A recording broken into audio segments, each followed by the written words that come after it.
Assalamualaikum warahmatullahi wabarakatuh.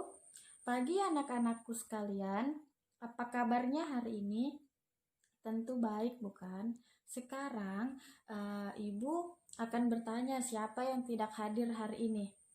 Ya, bagus. Hadir semua ya. Sebelum kita belajar, ketua kelasnya tolong pimpin doanya. Mari kita berdoa bersama-sama. Bismillahirrohmanirrohim.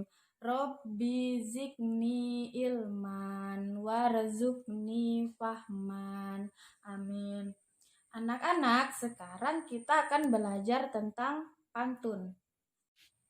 Nah, anak-anakku sekalian, minggu lalu kita sudah belajar tentang pantun. Apakah masih ada yang ingat apa itu pantun? Ya, jadi pantun adalah karya sastra yang terikat oleh puisi lama. Apakah dari anak-anak sekalian ada yang bisa membuat pantun? Ya, bagus. Kasih tepuk tangan untuk teman-temannya. Ya, sebelum kita lanjut, Ibu Guru mau bertanya siapa yang tadi malam belajar di rumah? Ya, anak-anak, jadi kita harus rajin belajar di rumah ya, agar materi yang minggu lalu Ibu Guru sampaikan tidak mudah dilupa. Dan ketika Ibu Guru bertanya materi yang telah Ibu sampaikan minggu lalu, anak-anak bisa menjawab dengan benar. Jadi sebelum kita lanjut, Ibu akan membacakan tujuan pembelajaran kita pada pagi hari ini.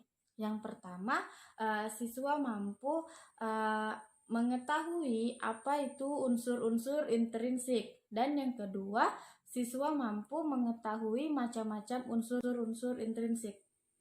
Ya, anak-anakku sekalian, sekarang kita akan belajar tentang unsur-unsur intrinsik. Apakah dari anak-anak sudah ada yang tahu apa itu unsur-unsur intrinsik?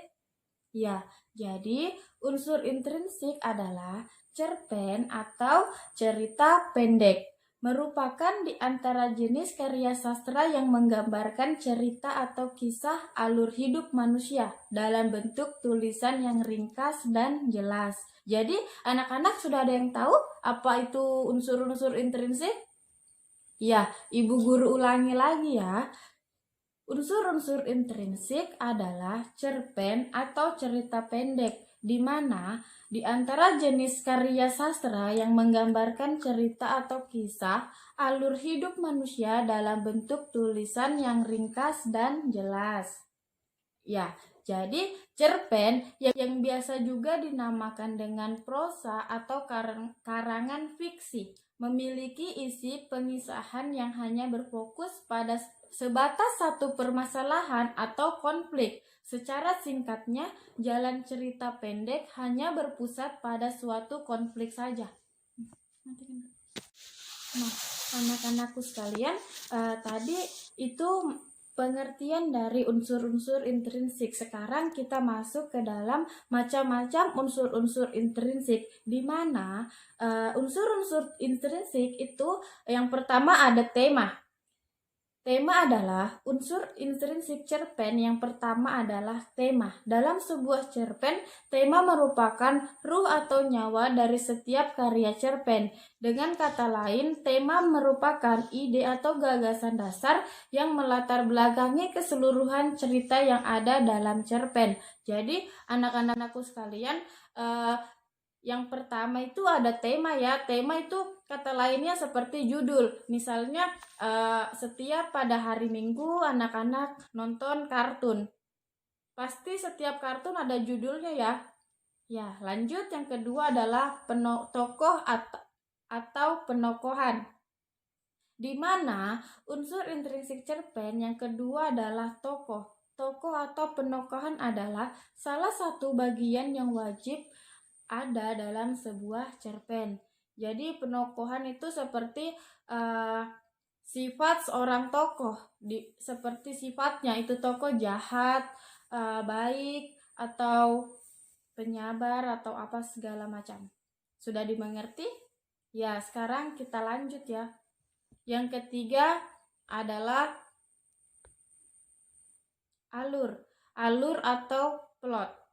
Jadi di mana yang ketiga adalah alur.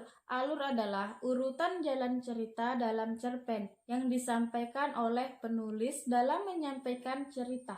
Ada tahapan-tahapan alur yang disampaikan sang penulis, di antaranya yang pertama, tahap perkenalan, tahap penanjakan, tahap klimaks, tahap anti klimaks, dan yang terakhir tahap penyelesaian.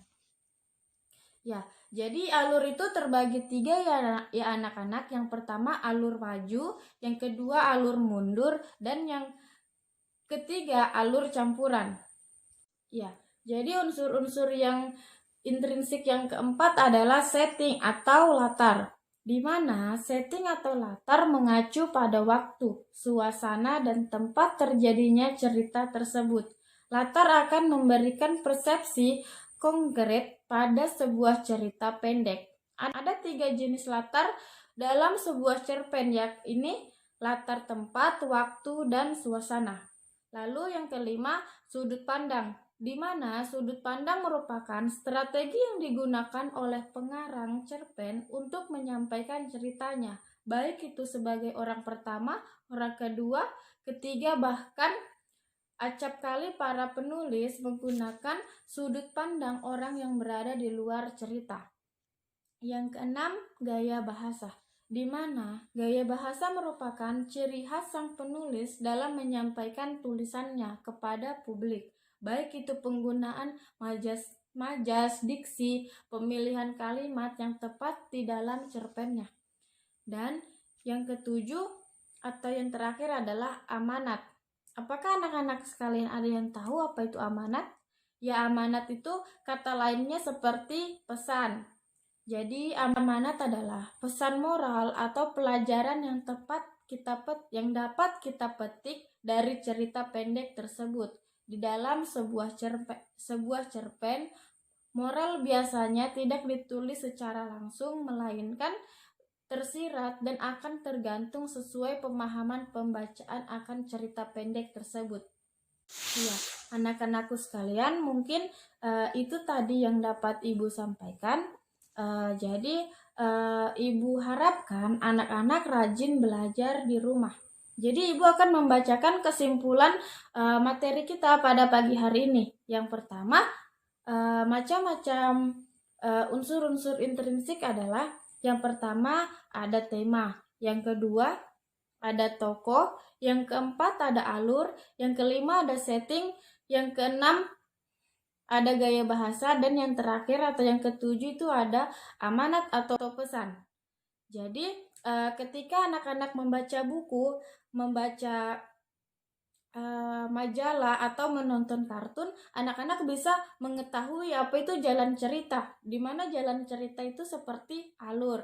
Apakah masih ada yang ingat apa itu alur? Ya, alur itu jalan cerita. Jadi mungkin itu saja yang dapat Ibu sampaikan. Sekian, Assalamualaikum warahmatullahi wabarakatuh.